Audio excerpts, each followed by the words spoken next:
একসময় রাজ্য রাজনীতির দানবীয় শক্তি ছিল সিপিআইএম।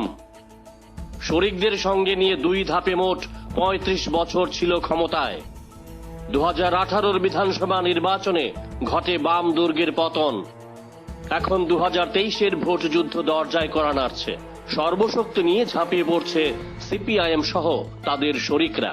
বিধানসভার বিরোধী দল সিপিআইএম, তাদের সাংগঠনিক শক্তিও নাকি বেশি।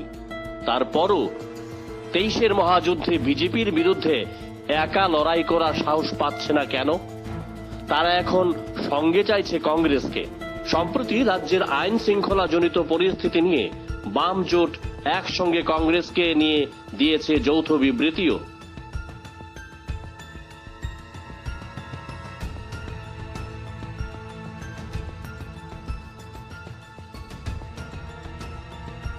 '৮৮ থেকে ১৯৯৩ সাল পর্যন্ত রাজ্য রাজনীতির দাপুটে বিরোধী শক্তি ছিল সিপিআইএম। বাম আন্দোলনের ঝড়ে তৎকালীন কংগ্রেস টিউজেস জোট সরকারের নাভিশ্বাস উঠেছিল। ত্রাহি ত্রাহি রব ছুটেছিল তৎকালীন সময়ের দুই মুখ্যমন্ত্রী সুধীর রঞ্জন মজুমদার ও সমীর রঞ্জন বর্মনের। নোটবই কেলেঙ্কারি থেকে পূর্ত দপ্তরের পাইপ কেলেঙ্কারি, সবিতা কাকলি হত্যাকাণ্ড থেকে পুলিশ আন্দোলন। সময়ের আগেই ৮৮ জোট সরকারকে উৎখাতের জন্য সিপিআইএমের কুটচাল। রাজধানীর বিজয় হলে টিউজেস নেতৃত্বের সঙ্গে দশরথ দেবের গোপন বৈঠকে সর্বক্ষেত্রেই আন্দোলনের স্ফুলিঙ্গ জ্বালিয়েছিল বামেরা, বিশেষ করে সিপিআইএম। কিন্তু ২০১৮ সালে ক্ষমতা হারানোর পর বামেদের মধ্যে আন্দোলনের পূর্বের তেজ খুঁজে পাওয়া যায়নি বলছেন রাজনৈতিক পর্যবেক্ষকরা। অবশ্যই বামেদের দাবি, বিজেপি আইপিএফটি জোট সরকারের জামানায় গণতন্ত্রের কণ্ঠ রোধ করা হয়েছে। শাসক দল বিজেপির দুষ্কৃতীরা এবং পুলিশ প্রশাসন বারবার তাদের আন্দোলনের ফলা কেটে দিয়েছে অগণতান্ত্রিকভাবে। তাহলে তো বলতেই হয় ৮৮ জোট জামানাতেও কম ছিল না। বামেরা দীর্ঘ ২০ বছর অর্থাৎ ১৯৯৩ থেকে ২০১৩ সাল পর্যন্ত ৮৮ ক্যাসেট বাজিয়েছিলেন। বাম নেতৃত্ব যত্রতত্র বলতেন ৮৮ থেকে ৯৩ ছিল রাজ্য রাজনীতির অভিশপ্ত দিন, অর্থাৎ এক ঘন কালো অধ্যায়। এখন অবশ্যই রাজনীতির পরিবর্তিত পরিস্থিতিতে বামেরা হাত ধরছে অতীতের কালো অধ্যায়ের ফেরিওয়ালা কংগ্রেসের সঙ্গেই। কেন? বামেদের অবস্থা তো এমন হওয়ার কথা ছিল না। রাজনৈতিক বিশ্লেষকদের কথায় গত ৫৭ মাসে রাজ্য রাজনীতিতে বামেদের শক্তি অনেকটাই হ্রাস পেয়েছে।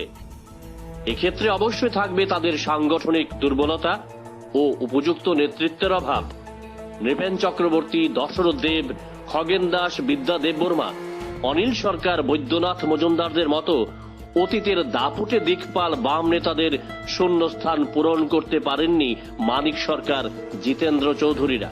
এই কারণেই কি বিজেপি আইপিএফটি জোট সরকারের জামানায় বিধানসভাতেও বিভিন্ন সময়ে নিষ্প্রভ ছিল সিপিআইএম? প্রশ্ন কি দিচ্ছে জনমনে। রাজনৈতিক প্রাজ্ঞদের যুক্তি, ৮৮ থেকে ৯৩ সাল পর্যন্ত বামেদের প্রকৃত বিরোধী দল হিসাবে যে চরিত্র ছিল, এখন নাকি তা অতীত। বর্তমান সময়ে ঘটেছে রাজ্য রাজনীতির মেরুকরণও। পাহাড়ে আধিপত্য নেই বামেদের। একসময় পাহাড় ছিল বাম দুর্গ। তারা ভোটের আসন গণনা শুরু করত ২১ থেকে। এখন পাহাড় তিপ্রামথার কবজায়। ২০১৮ বিধানসভা নির্বাচনের পর অনুষ্ঠিত প্রতিটি নির্বাচনে বামেদের ভোট শতাংশের হিসাবে হ্রাস পেয়েছে।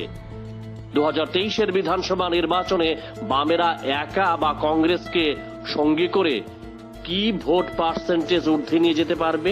এই প্রশ্ন এখন ঘুরপাক খাচ্ছে খোদ বাম শিবিরের অন্দরে। কোথায় যেন কাজ করছে একটা গভীর শঙ্কা। কারণ আক্ষরিক অর্থেই বামেরা এখন ক্ষয়িষ্ণু শক্তি।